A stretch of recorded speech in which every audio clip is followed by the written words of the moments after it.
Bulletin की शुरुआत आज की सबसे अहम खबर के साथ करेंगे। जम्मू में आज सुबह सवेरे मजीद 2 मकामात पर ड्रोन उड़ते देखे गए। फौज की तरफ से इन ड्रोन्स पर अगरचा फायरिंग भी की गई, ताहम ये ड्रोन अंधेरे में वहां से निकलने में कामयाब हुए। इसी दौरान जम्मू टेक्निकल एयरपोर्ट पर हुए ड्रोन हमले की तहकीकात में NIA, दिल्ली पुलिस की स्पेशल सेल और जम्मू कश्मीर पुलिस शामिल हैं। इस मामले में एक FIR भी दर्ज की गई है। इस हवाले से देखिए हमारी खास रिपोर्ट।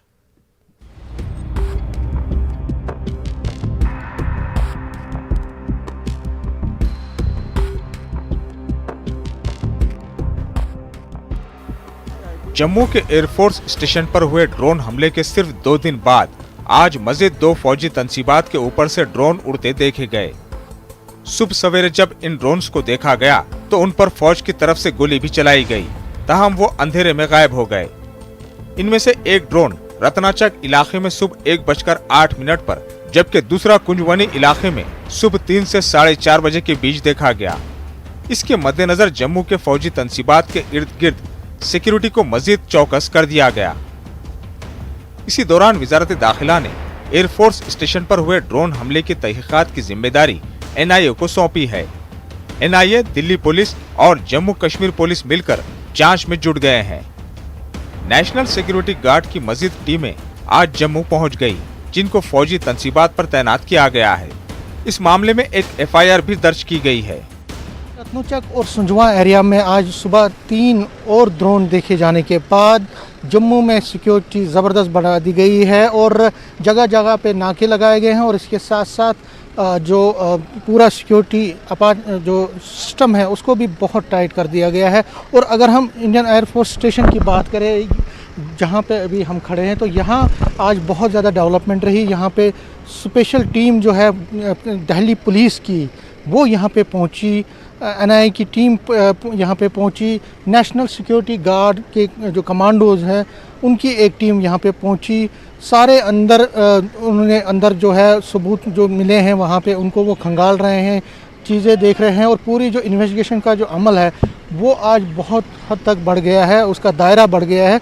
क्योंकि जो इसमें इस जो संडे को यहाँ पे इसी इंडियन एयरफोर्स स्टेशन में जो धमाके हुए थे रात को, उसमें अब पाकिस्तान का एंगल सामने आ रहा है, टेरर एंगल कि कहा जा रहा है कि ये जो ड्रोन हमले हुए पाकिस्तान से ऑपरेट हुए हैं, वहाँ से एग्जीक्यूट हुए हैं और लोकल हैंडलर्स भी इसमें कुछ शामिल हैं। तो उसको देखते हुए ये इन्वेस्टिगेशन एक नया मोड़ इसने लिया है और पूरा इस पे आज यहाँ जम्मू में माथापच्ची चलती रही। जो इन्वेस्टिगेशन का अमल है वो पूरा ज़ोरों से चल रहा है और ये देखा जा रहा है कि आखिर ये किस तरह से ये ड्रोन जो है ये किस तरह से यहाँ पूरे जो मिलिट्री एरियाज़ में किस तरह से ये उड़ रहे हैं, कैसे यहाँ पे क्या कोई सिक्योरिटी लैप्स है, किस तरह से इस चीज़ को चेक किया जा सकता है। क्योंकि अगर यही हालात रहे तो ये सिक्योरिटी जो इस्टेब्लिशमेंट है उनके लिए एक बहुत ख़तरनाक चीज़ बन सकती है।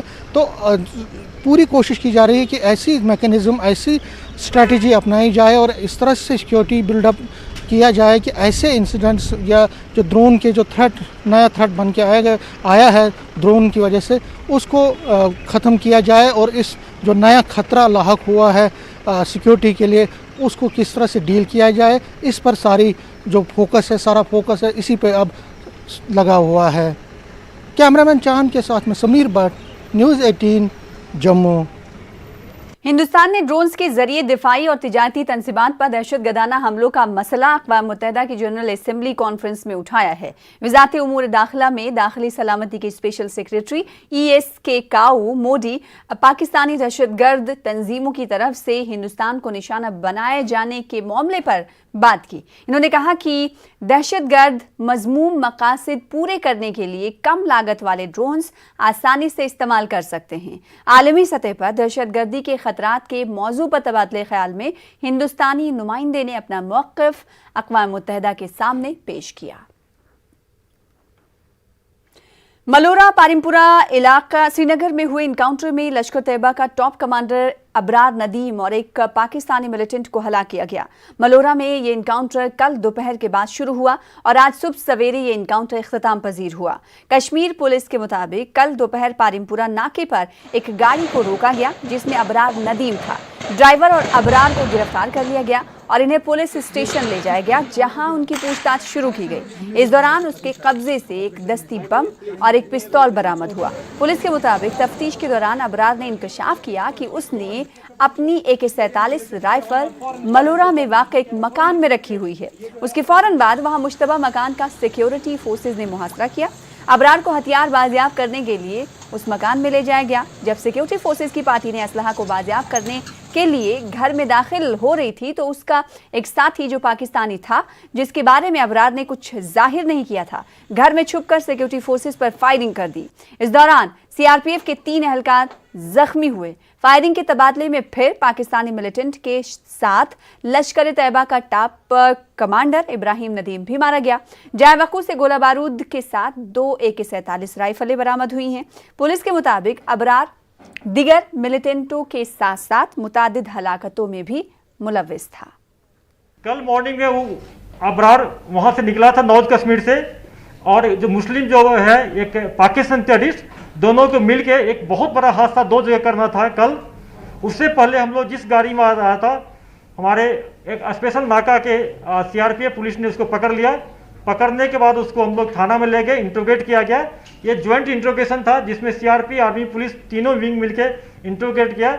उसके बाद FIR लॉन्च किए, उसमें FIR में उनको पूरा उसको अरेस्ट किए और इंडियन एविडेंस एक्ट 27 सेक्शन के तहत उसको हम लोग फिर जो बोला था कहाँ पर रिकवरी करने के लिए जो कानूनी लीगल है, हम लोग राइफल उनका जो था हथियार रिकवर करने गए थे। हालांकि एक पिस्टल और एक ग्रेनेड पहले रिकवर हो चुका था और जो घर सस्पेक्टेड हाउस गया था अंदर से फायरिंग आ गया। जिस फायरिंग में हमारे CRPF के एक ऑफिसर 3 लोग टोटल इंजर्ड हो गए और उसको रीइंफोर्समेंट किया गया। CRP आर्मी पुलिस ने कॉर्डन को स्ट्रेंथन कर दिया। फिर इनकाउंटर चलते रहा। फिर दूसरा मिलिटेंट जो था पाकिस्तानी मुस्लिम, वो घर से निकला और अंधाधुंध फायर किया। बाद में इनकाउंटर में कि नदीम अबरार और पाकिस्तानी टेररिस्ट दोनों मारे गए। वहाँ से भी 2 AK-47 मिला है। ये पुलिस और सिक्योरिटी फोर्स के बहुत कामयाबी हो। इस मौके पर IGP ने कहा कि अवंतीपुरा में SPO और उसके अरकान खानदान की हलाकत में मुलव्विस जैश मिलिटेंट की निशानदेही कर ली गई है। IGP ने कहा कि बहुत जल्द मिलिटेंटों को उनके अंजाम तक पहुंचाया जाएगा। IGP ने कहा कि मिलिटेंट डर का माहौल पैदा करना चाहते हैं।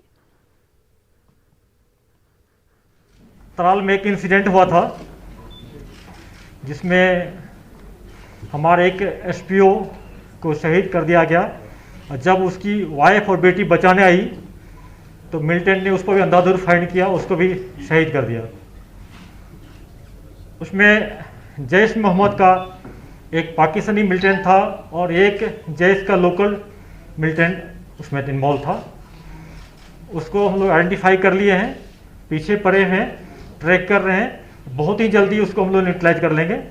एक कश्मीर में एक फियर साइकोसिस, एक ऐसा माहौल बनाना चाहते हैं कि इनको डर है आने वाले दिन में यहाँ काफ़ी टूरिस्ट आएंगे, लोग आएंगे, यहाँ पर अमन चैन होगा, उसको ये देखना नहीं चाहते हैं। कुछ पॉजिटिव टॉक भी चल रहा है, उसको भी डिस्टर्ब करना चाहता है। आगे बढ़ेंगे। महबूबा मुफ्ती आज हारीपारी गांव में मारे गए SPO फैयाज अहमद के घर गई। PDP सदर ने शहीद फैयाज के अहले खाना के साथ ताज़ियत का भी इजहार किया। इस मौके पर उन्होंने बताया कि बंदूक और बेकसूर लोगों का कत्ल करने से कोई मसला हल नहीं होगा। महबूबा मुफ्ती के मुताबिक बंदूक की वजह से कश्मीर में काफ़ी खून बहा है और वो चाहती हैं कि बंदूक के बगैर मसले का हल निकाला जाए। PDP के तर्जुमान हरबख्श सिंह, DDC मेंबर मंजूर अहमद गनाई और अब्दुल रशीद भी महबूबा मुफ्ती के हमरा मौजूद थे।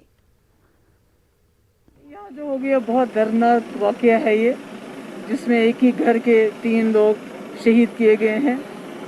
इस वाक़ये की जितनी मजम्मत की जाए वो कम है और इससे बंदूक के बलबूते पे आप कोई मसला हल नहीं कर सकते हैं। ये बिल्कुल गलत है और भाई भाई का दुश्मन हो गया है। इस तरह से हमारे जो जम्मू कश्मीर में घरों के घर खाली हो रहे हैं, लोगों को इस तरह बेदर्दी से, जो बेगुनाह लोग होते हैं उनको इस तरह से शहीद कर देना, मैं समझती हूँ कि ये किसी मसले का हल नहीं है। कोशिश रहेगी कि जो यहाँ जो एडमिनिस्ट्रेशन है, जो इनका लड़का है लियाकत, चूँकि वो टेरिटोरियल आर्मी में है और घर में अब इनके कोई नहीं बचा, तो मैं चाहूँगी कि SRO 43 के तहत उसको सिविल डिपार्टमेंट में एक माकूल नौकरी दी जाए। अगवा की गई एक सिख लड़की उसके अफराद खाना के हवाले कर दी गई है, जिसके बाद घर वालों ने 18 साल की लड़की की एक सिख लड़के से शादी करा दी। सिख तंजीमों ने दिल्ली लौट आने वाली इस लड़की की मकामी गुरुद्वारा में शादी की तस्वीरें भी शेयर की हैं।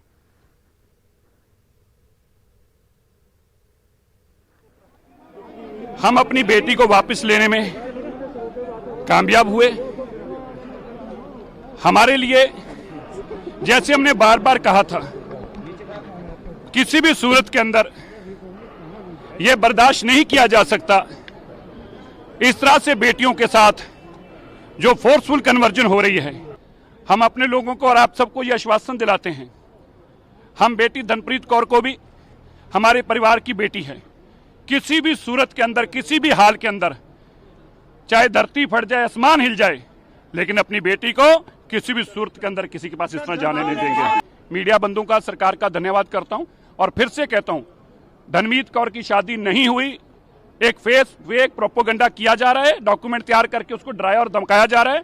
और मैं धनमीत को कहना चाहता हूं, बेटा तुम जहां भी हो, हम तुम्हें ये वादा देते हैं 100% तुम अपने माँ बाप के पास वापस आओगे, चाहे कुछ भी हो जाए, तुम अपने माँ बाप के पास वापस। सभी से हाथ जोड़कर एक रिक्वेस्ट करता हूँ, आप समझ सकते हैं कि 18 साल की एक बेटी है, वो जिस ट्रोमा में से निकली है, जिन हालातों में से मैं 2.25 घंटे परिवार के साथ कर रहा, वो दर्द में आप भी समझ सकते हैं, मैं भी समझ सकता हूं। आप कुछ कहना चाहेंगे सर? ऐसे में बस हम केवल आपका धन्यवाद ही सबका करना चाहेंगे और यहाँ से गुरुद्वारा बंगला साहब जाएंगे और गुरु साहब का आशीर्वाद भी लेंगे। उधर मीरवाइज डॉक्टर मौलवी मोहम्मद उमर फारूक की ज़ेर क़यादत मुत्तहिदा मजलिस उलमा जम्मू कश्मीर ने 2 मकामी सिख लड़कियों को शादी के लिए ज़बरदस्ती इस्लाम कबूल करने पर मजबूर करने के दावों को मुस्तरद कर दिया है। इस मामले की हसासियत को मद्देनज़र रखते हुए मीरवाइज की हिदायत पर सीनियर रहनुमा आगा सैयद हसन अल मौसवी असफ़वी की सरबराही में मौलाना खुर्शीद अहमद, माहिर कानून मुफ्ती गुलाम रसूल सामून और मौलाना MS रहमान शम्स और दिगर कई अरकान ने मकामी सिख बिरादरी के मेंबरों के अलावा शिरोमणि अकाली दल के मेंबरान से मुलाकात की, ताकि इस मसले की असल हकीकत से वाक़फ़ियत हासिल की जा सके, क्योंकि मामला मकामी सिख बिरादरी के लिए फ़िक्र परेशानी का बायस बना हुआ है। मजलिस बाहिमी इफ़हाम व तफ़हीम से इस मसले का पुरअमन हल निकालने के लिए पुरअज़्म है। मजलिस ने ये बात जोर देकर कही कि कश्मीर की सिख बिरादरी के दुख सुख में मुसलमान बराबर शामिल हैं और इस्लामी तालीमात के मुताबिक यहाँ की अक्सरियत अक़लियत की इज्जत व आबरू को तहफ़्फ़ुज़ फराहम करने के लिए वादाबंद है। सिख बिरादरी ने इस मामले में भरपूर ताउन और यकीन दहानियों पर मजलिस उलमा का शुक्रिया अदा किया। शिरोमणि अकाली दल के सदर परमजीत सिंह सरना ने दावा किया है कि सिख लड़की का मामला हल कर लिया गया है। परमजीत सिंह सरना ने श्रीनगर में प्रेस कॉन्फ्रेंस की। इस मामले पर एक सिख लीडर के बयानों की उन्होंने मजम्मत भी की। सरना का कहना है कि लड़की ने दिल्ली में एक सिख लड़के से शादी रचा ली है। सरना ने मकामी और मुस्लिम लीडरों के अलावा इंतजामिया की तरफ से ताउन मिलने पर उनका शुक्रिया अदा किया। उन्होंने कश्मीरी पंडितों की तर्ज पर सिखों को जॉब्स में रिजर्वेशन देने की मांग भी रखी। ऐसा है कि इन सब की बदौलत मैं लड़की वालों से भी मिला, सबसे मिला और हमारा मसला जो है आज ये सुलझ गया और लड़की जिससे पहले जिसको चाहती थी उसके साथ उसकी शादी हो गई। हम शादी करवाने के बाद ही हम यहाँ आए हैं और हम तहे दिल से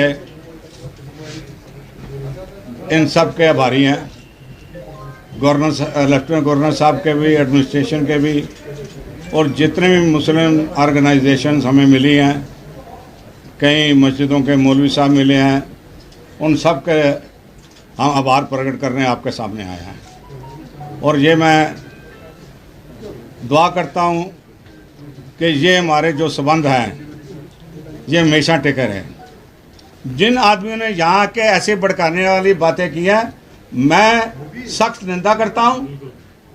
हालांकि मेरा लेना देना उनसे नहीं है, पर मैं क्योंकि दिल्ली से सिख आया उसने बात किया, मैं उसकी माफी मांगता हूं। हम बरसों से रह रहे हैं और आज भी रहेंगे, हमारा भाईचारा हमेशा कायम रहेगा।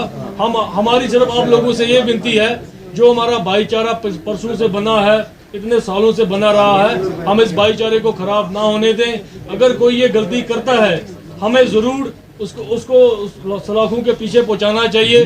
अगर वो कोई किसी भी धर्म से हो, कोई गलती करता है, उसको सजा जरूर मिलनी चाहिए। कश्मीर में सिख लड़कियों के मुबैना जबरी मजहब तब्दीली और शादी के मामले पर सिखों के एक वफ्द ने दिल्ली में मरकजी वजीर मुमलिकत दाखिला जी किशन रेड्डी से मुलाकात की।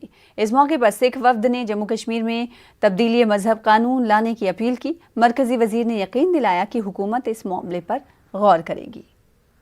कश्मीर में हुई उसको लेकर हम लोगों ने निवेदन किया। जो एक बिटिया को वहाँ पर 18 साल की बिटिया को गन पॉइंट पे अगवा कर एक अधेड़ उम्र के व्यक्ति के साथ उसकी जबरन शादी करा दी गई और उसमें वहाँ पर ये लगातार ये मामला चल रहा है। ये पहला नहीं, ये ऐसे पहले भी कई बार घटनाएं हो चुकी हैं। उसके बारे में चिंता अपनी व्यक्त करने के लिए हम श्रीमान मंत्री जी से मिले हैं और उनसे निवेदन किया है कि जत्थेदार अकाल तख्त साहब ने एक चिट्ठी लिखी है एलजी साहब को, जिसमें उन्होंने निवेदन किया है कि जिस प्रकार का यूपी और मध्य प्रदेश में लव जिहाद पे कानून है, उसी प्रकार का कुछ कानून कश्मीर में भी आना चाहिए। रेड्डी साहब को जो एक जॉइंट डेलीगेशन आज यहाँ पे मिला है, जिसमें अलग अलग पार्टियों की रिप्रेजेंटेशन है, और हमने जो कश्मीर के सिखों का इशू है वो हाईलाइट किया कि अगर उसमें कुछ देरी हो रही है तो ऑर्डिनेंस करके भी सरकार इसको वहाँ पे ये कानून ला सकती है। इसके अलावा जो और प्रॉब्लम्स हैं जम्मू कश्मीर के सिखों की, उनकी नौकरियों की, मिनॉरिटी स्टेटस की, पंजाबी सेकंड लैंग्वेज की, वहाँ पे यूनिवर्सिटीज़ में एडमिशन की रिजर्वेशन में, गवर्नमेंट जॉब्स में रिजर्वेशन में, ये सारी चीज़ें हमने मंत्री जी को अपने मेमोरेंडम में दी है। कश्मीर में, जम्मू में जो 18 साल की एक लड़की को जोर ज़बरदस्ती से कन्वर्शन किया है, ऐसा ये गलत है। इस विषय पर डेलीगेशन मेमोरेंडम दिया है। मैं इस विषय पे आदरणीय गृह मंत्री जी से चर्चा करके जो कार्रवाई होना है, भारत सरकार इस विषय पर विचार विमर्श करते हैं। ब्रेक के बाद एक बार फिर से आपका इस्तकबाल करते हैं। जम्मू कश्मीर के एलजी मनोज सिन्हा ने आज खवातीन को माशी तौर पर मजबूत करने के लिए हौसला स्कीम का इफ्तिताह किया। Jammu Kashmir trade promotion organisation की जानिब से तश्कील दी गई इस स्कीम के जरिए खवातीन को सरमायाकारी के लिए माशी मदद के अलावा तरबियत और उनकी तरफ से बनाई गई अशिया के लिए बाजार भी मुहैया कराया जाएगा।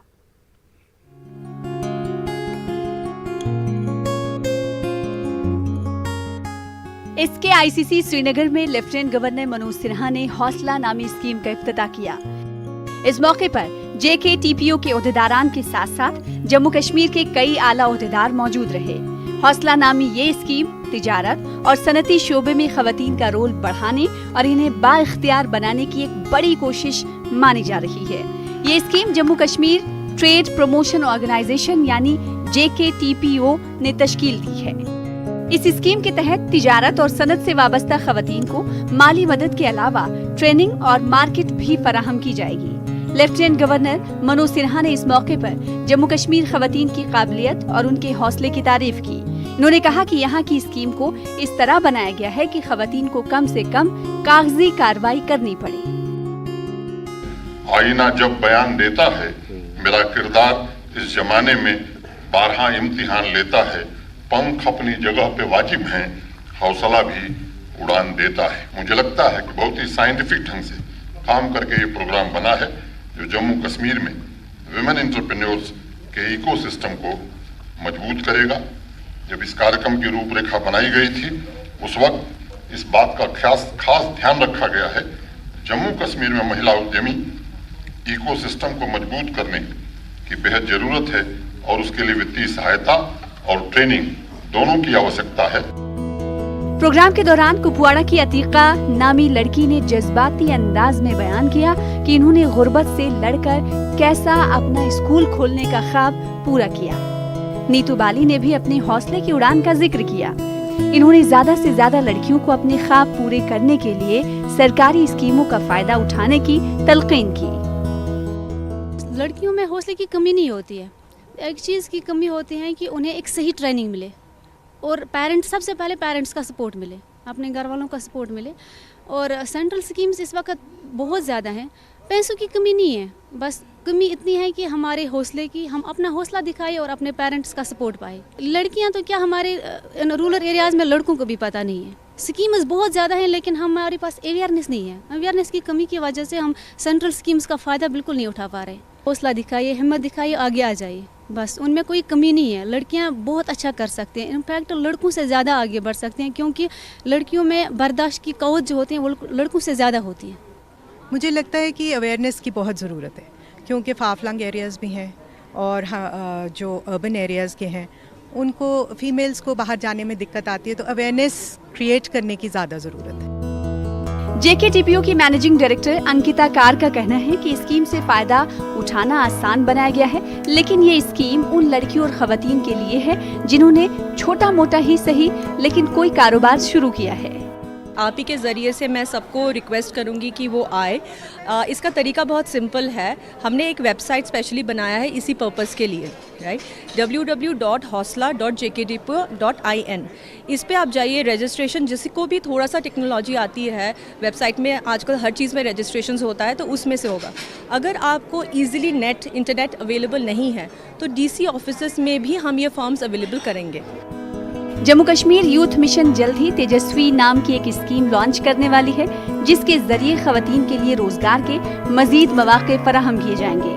Mission director youth mission Shahid Chaudhary ने कहा कि नौजवानों की तरबियत और इन्हें रोजगार मुहैया करवाने के लिए कई स्कीमें चलाई जा रही हैं। न्यूज़ 18 उर्दू के लिए श्रीनगर से शब्बीर अहमद की रिपोर्ट। जम्मू कश्मीर के LG मनोज सिन्हा का कहना है कि रवा साल कारोबार के लिए 50,000 नौजवानों को माली इमदाद फराहम की जाएगी। LG SKICC श्रीनगर में खातून कारोबारियों के लिए हौसला स्कीम लॉन्च करने के मौके पर मीडिया से बात कर रहे थे। मनोज सिन्हा ने कहा कि कोविड की किसी भी सूरत हाल से निपटने के लिए इंतजामिया तैयार है। ये स्कीमें फंसनी नहीं चाहिए, जैसे पहले होता रहा, ये कागजों में फंसनी नहीं चाहिए, इसके लिए क्या मैकेनिज्म कोई है हमारे यहाँ? नहीं, निश्चित रूप से मुझे लगता है कि अगर दृढ़ निश्चय है, जहाँ where there is a will there is a way, तो पिछली बार हमने जब बैक टू विलेज कार्यक्रम शुरू किया था तो उस समय मैंने सोचा था कि 10,000 लोगों को फाइनेंशियल असिस्टेंस हम दे पाएंगे, लेकिन अल्लाह का शुक्र है कि 19,000 से ज़्यादा लोगों को मिला और उसमें 4500 बच्चियाँ हैं। इस साल हमने टारगेट तय किया कि 50,000 यूथ को जम्मू कश्मीर में फाइनेंशियल असिस्टेंस दे करके उन्हें इंटरप्रेन्योर बनाना है, वो अपना काम करें और मुझे पूरा भरोसा है कि हम उसमें सफल होंगे। जो भी फैसिलिटेट करना होगा यंग बॉयज़ को, यंग गर्ल्स को, वो प्रशासन पूरी तरह से करेगा। सर जो शिकायत आ रही है लास्ट में, विजन आपके कई विजन किए, जैसे पंचायत के हमने हॉस्पिटल इस बात की है, मतलब इतना एक खूबसूरत विजन है, लेकिन जब ब्यूरोक्रेसी में नीचे आता है शिकायत वहीं पे। नहीं, देखिए, ये कुछ कहने की आदत हो गई। आप बताइए कि कहाँ नहीं बना है। हाँ, ऑक्सीजन कंसंट्रेटर हम एक साथ नहीं दे पाए, लेकिन शायद हर पंचायत में 5 बेड हमने खड़े किए और अधिकांश पंचायतों में ऑक्सीजन कंसंट्रेटर भी लग गए हैं। कुछ में नहीं लगे हैं, मैं स्वीकार करता हूँ, लेकिन ये उस स्टेज में हुआ जब पैंडेमिक कम होने लगा। कुछ जगहों पर ही लोग जा करके सुविधा ले सके, लेकिन जिस तरह की चर्चा थी कि थर्ड वेव आएगी, मुझे लगता है कि हमारी यूटी ने पहले से ही इसको मन में लेकर के तैयारी कर ली थी। और ऑक्सीजन को अगर आप देखें तो जब मैं आया था यहाँ तो 14,000 LPM हमारी कैपेसिटी थी, आज हमारी कैपेसिटी 55,000 LPM है और जुलाई एंड तक 90,000 LPM होने जा रही। तो इस तरह से मैं कह सकता हूँ कि अच्छे ढंग से हम लोगों ने सबके सहयोग से काम किया है। जम्मू कश्मीर अपनी पार्टी के सदर का कहना है कि मीडिया में 370 और पाकिस्तान के साथ मुज़ाकरात की बातें करने वाले लीडरों ने पीएम मोदी के साथ मुलाकात में कोई भी ऐसी मांग नहीं रखी। सैयद अल्ताफ बुखारी ने श्रीनगर में मुनक्किदा प्रेस कॉन्फ्रेंस में मीडिया नुमाइंदों के सवालात के जवाब दिए। इन्होंने कहा कि उनकी पार्टी भी दफा 370 की बहाली देखना चाहती है, लेकिन अवाम को धोखे में नहीं रखना चाहती। न्यूज़ 18 उर्दू से बातचीत में इन्होंने कहा कि अपनी पार्टी को बी टीम कहने वाले अब अवाम को जवाब दे कि वो कौन कौन सी टीम में हैं? सैयद अल्ताफ बुखारी के मुताबिक इन्होंने हदबंदी पर अवाम के शुबहात, रियासती दर्जे की बहाली और जम्मू कश्मीर में नौकरियों, वसाइल और ज़मीन के तहफ़्फ़ुज़ की बात खुलकर की है और पार्टी को वज़ीर आज़म की तरफ से अच्छे नतीजे बरामद होने की उम्मीद है। साहब, क्या पीएम की मीटिंग में ऐसा ही कुछ हुआ जो लोग यहाँ पे नारे दे रहे थे, बड़ी बातें थी कि 370 के बगैर कुछ नहीं होगा, वहाँ पे क्या ऐसा हुआ? उन्होंने बोला ऐसा कुछ? शबीर साहब, ऐसी बिल्कुल कोई बात नहीं, हमने तो नहीं सुना, हमने तो कोई ऐसी नाराबाजी नहीं। वहाँ जितनी भी बातें हुई कौमी दायरे में हुई, कॉन्स्टिट्यूशनल के एम्बेट में हुई, कौमी सलामती को मद्देनज़र रख के बातें हुई और हर एक ने बात जो की साथ ये बताया हम सब नेशनल इंटरेस्ट में बात कर रहे हैं। यहाँ सुनाने को मीटिंग से आने के बाद भी तो यही कहा गया हमसे, नहीं हमने माना ही नहीं, हम मानेंगे नहीं। खैर देखिए साहब, माना क्या नहीं माना नहीं, 14 लोग उस मीटिंग में थे, आप उनसे पूछिए क्या किसी ने वहाँ उन्होंने कोई ऐसे हंगामा किया जिन लोगों के बारे में आप कहते हैं कि 370 करो या कोई और करो, ऐसा हमने कुछ नहीं देखा। ठीक तरह से सबने बात की, उन्होंने भी अपनी बात की, कोशिश की कि ये प्रोजेक्ट करने की कि साहब हम तो बिल्कुल देशभगत हैं, ऐसे ही जैसे कोई और है। ज़्यादातर शायद मुझे लगता है सब लोगों ने अपनी देशभक्ति को लेके ही ज़्यादा बातें की। ज़मीन और नौकरियों को लेके आप भी पहले से ही इस पे रहे हैं कि वो तहफ़्फ़ुज़ भी लाया। हाँ, अब मुझे ये बताएं कि क्या कोई एश्योरेंस मिली है? अगर मिली है, क्या कब तक हो सकता है? देखिए वो तो ऑलरेडी ऑर्डर हो चुका है। हमने इस बार थोड़ा सा वज़ीर आज़म से रिक्वेस्ट की, साहब इसको आप कॉन्स्टिट्यूशनल गारंटी दीजिए, इंशाल्लाह अल्लाह के फजल से हम फॉलो करते रहेंगे, ज़रूर एक ना एक दिन लाएंगे। मरकज़ी सरकार को एक्चुअली डिलिमिटेशन करानी है, इन लोगों को इसीलिए बुलाया गया और जैसे इस्तेमाल करती आ रही है दिल्ली, आज भी वैसा ही हो रहा है। क्या ये सच है? देखिए मैं नहीं मानता हूँ कि दिल्ली इस्तेमाल करती है किसी को।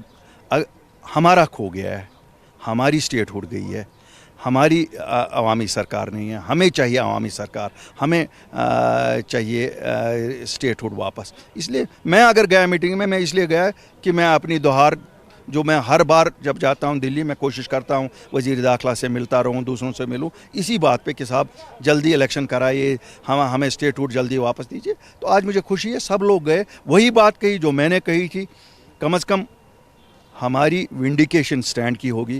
क्यों अल्ताफ बुखारी और अपनी पार्टी का मानना है कि सच के सिवा और कुछ नहीं बोलो, और सच अगर अपने लोगों से छुपाया जाए उससे बड़ा गुनाह कोई। अगले इंतखाबात पे किस नारे पे लड़ेंगे? इंशाल्लाह स्टेट हुड की रिटर्न के नारे पे लड़ेंगे। वो तो वैसे भी दिल्ली देने वाली है। दिल्ली के बहुत वादे हम सब फिर कहते हैं, फिर मेरी वही बात है ना कि आप अगर वादों पे ही रहोगे तो फिर तो 47 का भी कुछ वादा था, कहाँ हैं वो लीडर जिन्होंने वो वादे करवाए थे और क्या उन लीडरों ने पूरे किए?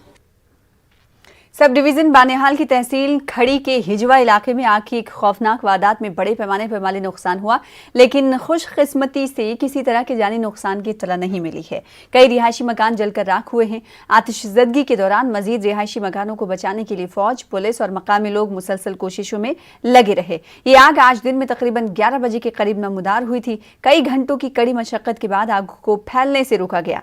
हिजवा का ये इलाका सड़क से बहुत दूर है और भेजी गई फायर सर्विस से आग बुझाना मुमकिन दिखाई नहीं दे रहा था, तो फौज और फिजाइया ने आग बुझाने में भरपूर ताउन फराहम किया। हिजवा गांव में पानी की किल्लत की वजह से आग कई मकानों की तरफ फैल रही थी और गुंजान बस्ती की वजह से मजीद रिहायशी मकानों को खतरा लाहक था। फौज ने आग पर काबू पाने के लिए खुश्क केमिकल पाउडर और फोम इस्तेमाल किया। उधर अनंतनाग के ऐशमकाम इलाके में आग की एक हौलनाक वारदात के दौरान 5 दुकानें और एक रिहायशी मकान जलकर खाकस्तर हो गए। तफसीलात के मुताबिक आग एक दुकान से नमूदार हुई, जिसके बाद आसपास के ढांचे भी उसकी लपेट में आ गए। मकामी लोगों की बरवक्त कार्रवाई से आग पर फौरी काबू पा लिया गया और आग को मजीद फैलने से रोका गया। अगरचे फौज ने भी लोगों के साथ इस दौरान ताउन किया, ताहम लोगों की शिकायत है कि फायर ब्रिगेड की नाकिस कारकर्दगी की वजह से बरवक्त कार्रवाई अमल में नहीं लाई जा सकी। आग मुतासरीन की फौरी इमदाद और मुकम्मल बाज़ाबादकारी का लोगों ने इंतजामिया से मुतालबा भी किया। शुक्र है खुदा के कि बाकी लोकल यूनिट्स और जितने भी यहाँ के नौजवान हजरात हैं जिन्होंने बहुत ही ज़्यादा जोश और जज्बे के साथ बाकी डिपार्टमेंट्स के साथ मिलके, खासकर फायर और एमरजेंसी के साथ मिलके आग को काबू किया और जिसकी वजह से ये आग मज़ीद फैलने से रुकी और लोगों का और माली जानी नुकसान को हमने रोकने की कोशिश की, जिसमें हम बहुत हद तक कामयाब हुए। इंस्टेंट जो रेड क्रॉस रिलीफ है, इंस्टेंट रिलीफ वो हम इंशाल्लाह अभी प्रोवाइड करेंगे विद इन 2 to 3 आवर्स। बाकी जो फाइनेंशियल असिस्टेंस है, चूँकि जैसा आपने यहाँ देखा है, वी हैव 5 शॉप्स डैमेज्ड है, 5 शॉपकीपर्स जो है यहाँ फुली डैमेज्ड है, प्लस एक रेजिडेंशियल हाउस गुलाम कादिर मीर का रेजिडेंशियल हाउस डैमेज हुआ है। So we are in the process of basically taking the details from the people about the damage done here, and इंशाल्लाह simultaneously will process the case and submit for financial assistance. के पुलवामा में मुकीम एक कश्मीरी पंडित खानदान पर उस वक्त दुख का पहाड़ टूट पड़ा जब उनके जवां साल बेटे की मौत मंगनी से एक दिन कबल हुई।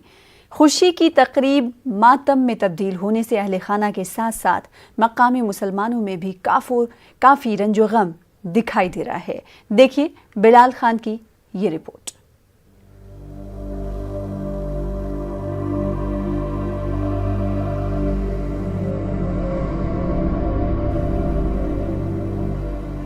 जिला पुलवामा के सेरनू इलाके में मुकीम इस कश्मीरी पंडित घर की खुशी उस वक्त मातम में तब्दील हो गई जब मंगनी से एक रोज कबल उनके बेटे की मौत वाक़ई हुई। 30 साला अरविंद कौल अपने घर वालों के साथ मिलकर अपनी एंगेजमेंट की तैयारी में मसरूफ था, लेकिन उन्हें नहीं पता था कि उनकी खुशी जल्द ही मातम में तब्दील होने वाली है।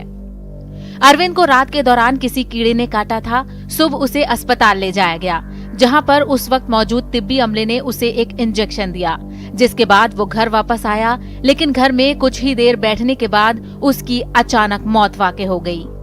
अरविंद के रिश्तेदारों का मानना है कि पुलवामा अस्पताल में डॉक्टरों की लापरवाही से ये सानेहा पेश आया है।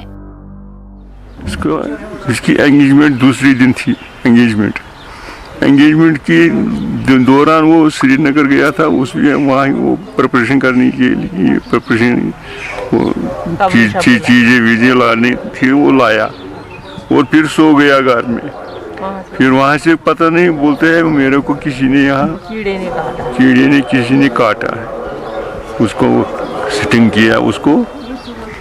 फिर उसको थोड़ा हो गया स्वेलिंग, फिर जब स्वेलिंग हो गया फिर गया हॉस्पिटल, ले लिया किसी ने, हमारी बच्चे भी थी उधर गया, गाड़ी में उधर गया है।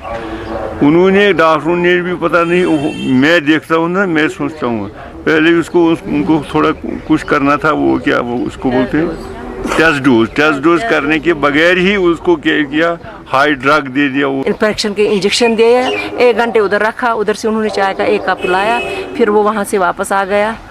कहीं रेफर नहीं किया, कुछ टेस्ट नहीं किया, कोई कोविड टेस्ट नहीं किया, कुछ भी नहीं उन्होंने उसको किया, खाली इंजेक्शन लगाया और वो एविल की टेबलेट दे दी। उसके बाद वो घर आ गया, घर में आकर उसने 1 कप चाय पिया, चाय पीते पीते ही उसको उसके गले में कुछ हो गया, उसके पास वो पूरा हो गया, घर में ही उसकी डेथ हो गई। अरविंद एयरफोर्स में नौकरी करता था और कुछ रोज कबल ही मंगनी करने के लिए छुट्टी पर घर आया था। अरविंद अपनी बेवा माँ का वाहिद सहारा था। वादी कश्मीर की सदियों पुरानी हिंदू मुस्लिम भाईचारे की मिसाल यहाँ पर दुख सुख में देखी जाती है। यही वजह है इस वाक़े से न सिर्फ ये पंडित घराना सदमे में है, बल्कि अक्सरियत वाली मुसलमान आबादी को भी अपने पंडित भाई के घर में खुशी मातम में तब्दील होने का काफी अफसोस है। छुट्टी आमत दोम दो निशान पत बेचारे गुजरो अचानक अस्पताल दिनों क्या था टॉप दिसम जानवर कम तान तो पे खोमुत चोमुत कस ये आव पे दुनिया नम 2-4 गाम अंद अंद तो कोर वात पे इंतजाम सोरे तो अलबत् दुख युद जबरदस्त यम असल पे बसान करान ये असल पे ठीक पे वथान बेहान। इस वक्त भी हमें पता नहीं किसने ये साहिबान दे दिया, कहाँ से आया, लकड़ी कहाँ से कैसे लिया, कैसे आया, किसने क्या किया, हमें पता नहीं। सारी बरादरी ने और उसके यार दोस्तों ने किया, हमें पता ही नहीं। हम शुक्रगुजार है अपनी बरादरी की, अपने मुसलमान भाइयों की, अपनी मुसलमान बहनों के, उसके यार दोस्तों के बहुत ही शुक्रगुजार है, बहुत ही हम उनको धन्यवाद देना चाहते हैं। हमारे लिए मुसीबत आ गया, हम उम्र भर पछताएंगे, मगर बरादरी हमारा साथ दिया। लोगों ने पुलवामा अस्पताल के तिब्बी अमले के रोल पर सवालिया निशान खड़े किए हैं। न्यूज़ 18 उर्दू के लिए पुलवामा से बिलाल खान की रिपोर्ट।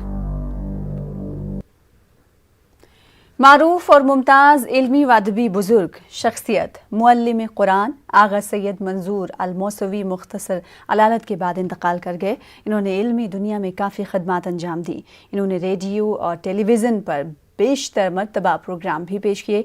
मुख्तलिफ रसायल व जरायद और अखबारात में उनके मज़ामीन भी शाया होते थे।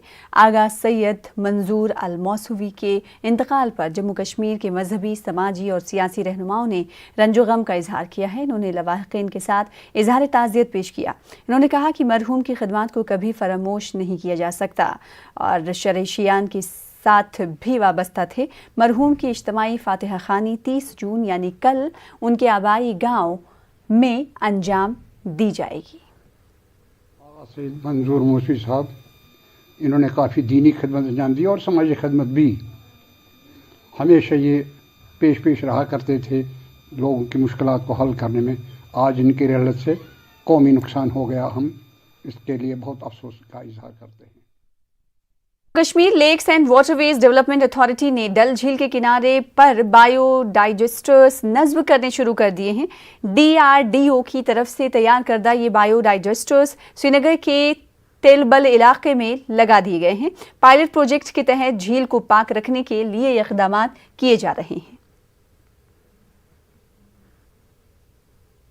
रुकने पार्लियामेंट और PAGD के कोऑर्डिनेटर हसनैन मसूदी का कहना है कि दफ़ा 370 को मनसूख करने से जम्मू कश्मीर के लोगों को कोई फ़ायदा हासिल नहीं हुआ है। पिछले 2 सालों में हालात बद से बदतर हो चुके हैं। हमारा मौक़िफ़ वाज़ेह है और हम आईनी पोजीशन की बहाली चाहते हैं। दिल्ली में तमाम मीटिंगें खुशगवार माहौल में हुई, लेकिन हम मुस्बत नताइज के मुंतज़िर हैं। इन्होंने मज़ीद कहा कि सिख और मुसलमान कई सालों से वादी में एक साथ रह रहे हैं। हमें उन अनासिर पर तनकीद करना चाहिए और अनासिर को मुस्तरद करना चाहिए जो दोनों मज़ाहिब के माबैन तलखियाँ और पेचीदगियाँ पैदा करने की कोशिश कर रहे हैं। हसनैन मसूदी कुलगाम के दौरे के दौरान मीडिया नुमाइंदों से मुखातिब थे। इस दौरान उन्होंने ज़िला कुलगाम के मुख्तलिफ तिब्बी मराकज़ का मुआयना किया और अपने MP फंड से 50 लाख रुपए रकम वागुजार की। इन्होंने टाउन हॉल कुलगाम में बल्दियाती नुमाइंदों के साथ मीटिंग भी की और इन्हें ज़िले में तमीराती सरगर्मियों को खुश उसलूबी से अंजाम देने की हिदायत दी। PAGD ने अपना जो इनका मंशूर था और अब जो उन पर जिम्मेदारियां हैं वो निभाई। अभी जो हाल ही में जो मीटिंग हुई दिल्ली में, वाज़ेह तौर पर वहाँ ये बात कही कि जब तक यहाँ की एस्पिरेशंस एड्रेस नहीं होंगी, जब तक आप 4 अगस्त 2019 की पोजीशन बहाल नहीं करेंगे, तब तक ज़मीनी सतह पर अमन कायम होना नामुमकिन है। जो भी एश्योरेंसेस दी गई थी वो गलत साबित हुई और हम पहले ही, हमें ये अंदेशा था कि ये गलत सिमत में जा रही है, तो हमने पहले ही उनको किया था, मुतनब्बा किया था पहले ही हाईएस्ट लेवल पर। प्राइम मिनिस्टर साहब से मिली थी, गवर्नर साहब से मिली थी कि ये सारे जो इक़दाम आप कर रहे हैं ये अवाम दुश्मन है और सिर्फ जम्मू कश्मीर के लोगों के लिए नहीं गलत है, बल्कि सारे मुल्क के लोगों के लिए गलत है। बात यह है कि जब तक अगर जिसके खिलाफ भी आप शाकी हों, शिकायत करते हो कि इसने आईन की खिलाफ वर्जी की है, वो उस शख्स को या उस अथॉरिटी को हमेशा उसके लिए ये एक ऑप्शन रहता है कि वो अपनी गलती का एतराफ़ करके वो गलती सुधारे। ये ज़रूरी नहीं कि वो अदालत में जो हमारा मामला चल रहा है वो उसके राह में हायल हो। वहीं जम्मू कश्मीर अपनी पार्टी के सीनियर लीडर अब्दुल रहीम राथर ने कहा कि इस हवाले से आपको मज़ीद तफसीलात बता दें कि अब्दुल रहीम राथर आज ने एक मीटिंग में बात रखी। उस मीटिंग के तहत आपको बताएं कि अपनी पार्टी के लीडर हैं जिन्होंने कहा कि अब मज़ीद सियासी शऊर बेदार पैदा हो चुका है लोगों में, जिसकी बुनियाद पर अपनी पार्टी को अवामी एतमाद हासिल हो गया है। खनबल अनंतनाग में एक कारकुनों के एक इजलास की सदारत के बाद राथर ने कहा कि जम्मू कश्मीर में कभी भी असेंबली इंतखाबात मुनक्किद हो सकते हैं और इसके लिए पार्टी कारकुनों को तैयार रहना चाहिए। इस मौके पर तारिक वीरी समेत दिगर लीडरान भी मौजूद रहे। इस लीडरान ने कारकुनों को तलकीन की कि वो अपनी पार्टी के एजेंडे को घर घर पहुंचाने में कलियदी रोल अदा करें। शुरू से जबान है, जो हमारा शुरू से प्रोग्राम है, हम उससे हटे नहीं हैं। अल्हम्दुलिल्लाह 1 साल के बाद आज आपने देखा सारी पार्टी जो हैं उसी लाइन को टो करते हैं जो लाइन हमने अख्तियार की। ये पार्टी को हमें पार्टी के जो कारकर्दगी है उसको हमें देख रेख करनी है और देख रेख के सिलसिले में ही ये था, लेकिन अपने साथियों से कुछ मशवरे हमने लिए और ये भी एक हकीकत है कि इलेक्शन कभी भी हो सकते हैं और हमें उसके लिए भी तैयारी रखनी है।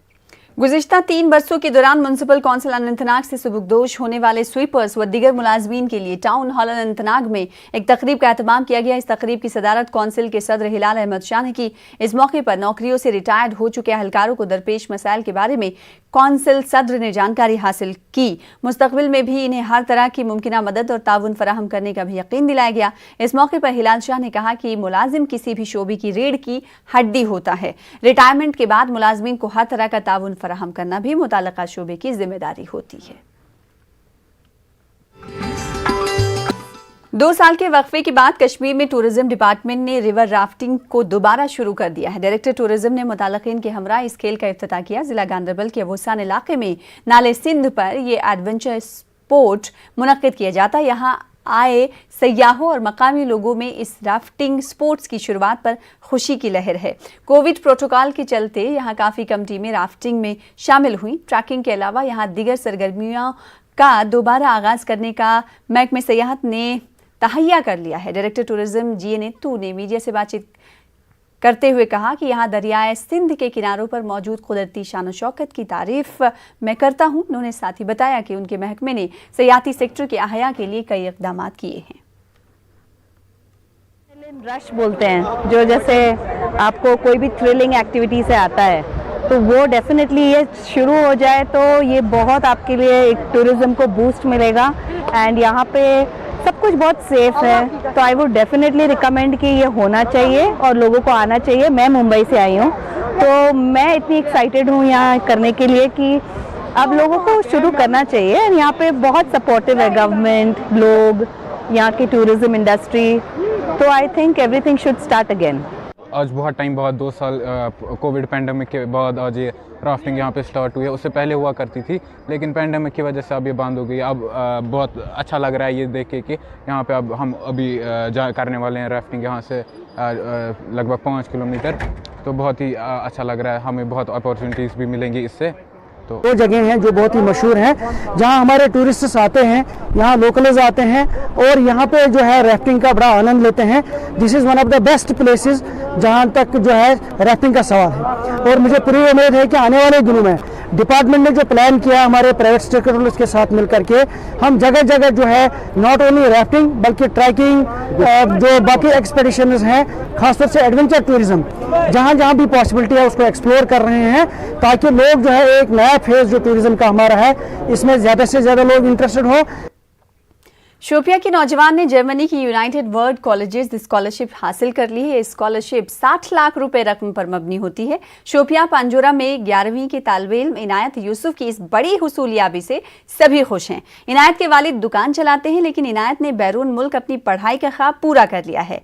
इनायत जल्द ही जर्मनी को रवाना हो जाएंगे और UWC Robert Bosch college Freiburg में इंटरनेशनल बैचलरेट डिप्लोमा हासिल करेंगे। इनायत ने अपनी इस कामयाबी से अपने घर वालों और कश्मीरियों का सर फख्र से ऊंचा कर दिया है। याद रहे कि UWC RBC स्कॉलरशिप हर साल हिंदुस्तान में सिर्फ एक स्टूडेंट को दी जाती है। इनायत के रिश्तेदारों, मकामी लोगों और 44 राष्ट्रीय राइफल्स के अफसरों ने इनायत को मुबारकबाद पेश की और उसकी मुस्तकबिल के लिए नेक ख्वाहिशात का इजहार भी किया। साहब की बात है तो ये हमारे लिए बहुत फ़ख्र की बात है। ऐसे घराने से जिनके रिसोर्सेज बिल्कुल लिमिटेड हैं, उसके बीच में इतने बड़े कारनामे को अंजाम देना मेरे हिसाब से ये हमारे लिए ही नहीं पूरे गांव और पूरे शोपियान के लिए बाइस फ़ख्र की बात है। अल्लाह, I was selected in the UWC RBC with 60 lakh scholarship. बहुत खुश हूँ और मैं बहुत खुश हूँ कि मुझे एक चांस मिला, मुझे एक अपॉर्चुनिटी मिली ज़िंदगी में इस स्कॉलरशिप में और मुझे भी चांस मिला और हमारे डिस्ट्रिक्ट शोपियां से ताकि यूथ को भी एक इंस्पिरेशन मिल सके। लेह लोमा रोड पर बनाए गए पुल का इफ्तिताह कर दिया गया है। वज़ीर दिफा राजनाथ सिंह ने इस ब्रिज का इफ्तिताह किया। ये पुल लेह शहर से 90 किलोमीटर के फासले पर मौजूद है। सतह समंदर से ये ब्रिज 11,844 फीट की बुलंदी पर वाक़ है। इस इलाके में ये पुल बनाकर कई तकनीकी चैलेंजों से निपटा जा रहा है। उधर करगिल पुलिस ने काफी कम वक्त में एक खातून के कत्ल का केस हल कर लिया। पुलिस पोस्ट पनीखर में लापता नेपाली खातून की रिपोर्ट दर्ज कराई गई थी। तलाशी के बाद सौरव नदी के किनारे एक लाश बरामद हुई थी। मुलजिम विजय रावत को करगिल से फरार होने के दौरान पकड़ लिया गया। अल अंसार फाउंडेशन और गवर्नमेंट डिग्री कॉलेज बिजबहाड़ा व आयुष के इश्तराक से अनंतनाग के एक दूर दराज पसमानदा इलाके में मुफ्त तिब्बी कैंप का एहतमाम किया गया। लेहन दजन पहलगाम गांव में मुनक्किदा इस कैंप का मकसद ST जुमरे व दीगर पसमानदा तबकात के लोगों तक तिब्बी बेदारी और जानकारी को पहुंचाना था। इस मौके पर लोगों में मुफ्त अद्वियात भी तकसीम की गई। फौज की जानिब से दूरू अनंतनाग में खवातीन के लिए 2 रोजा क्रिकेट कोचिंग कैंप का एहतमाम किया गया। इस सिलसिले में जनूबी कश्मीर के मुख्तलिफ इलाकों से आई खवातीन क्रिकेटर्स को क्रिकेट खेल में मजीद कोचिंग फराहम की जा रही है ताकि आगे चलकर ये ख्वाहिश न सिर्फ मुल्की बल्कि बैनुल-अक़वामी सतह पर भी अपनी सलाहियतों को बरूकार ला सकें। महकमे ज़राअत की जानिब से गांधरबल में सब्जियों के काश्तकारों को मुताद्दिद मार्केटिंग चैलेंजेस फराहम करने के इक़दाम शुरू कर दिए गए हैं। मुल्क के मुख्तलिफ हिस्सों में सारिफीन को वादी की ताज़ा सब्जियां दस्तयाब कराने के इक़दाम के तहत चीफ एग्रीकल्चर ऑफिसर गांधरबल ने सब्जियों की बड़ी खेप को झंडी दिखाकर रवाना किया। 16 क्विंटल तरकारियों को करगिल की मुख्तलिफ मंडियों और दीगर इलाकों के लिए रवाना किया गया है।